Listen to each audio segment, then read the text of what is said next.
The scraper, this is it's just a handy tool for flattening cutouts. Again, right, we're peeling off the foam. Sometimes we get the right depth in the beginning. Sometimes we may rip a little bit more than we wanted to. So now we want to go ahead and flatten that area out. So the scraper just does a nice job to flatten those cutouts.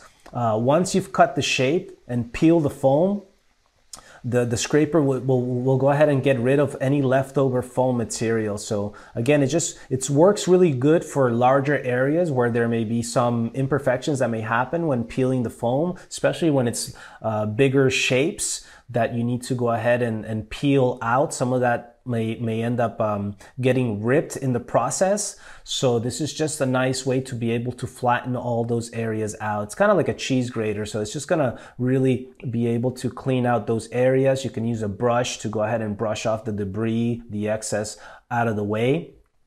And a couple tips and tricks for the scraper would be, use it where it fits, I think. Try not to force it into smaller spaces where you may end up tearing or damaging the foam instead. So again, if you feel that if it's an area where it's just not going to fit and you're really trying to force it, you may end up cutting the foam or damaging, or maybe even having to scrap that foam just because you try to force it into a particular area. So again, try not to force it into a small space.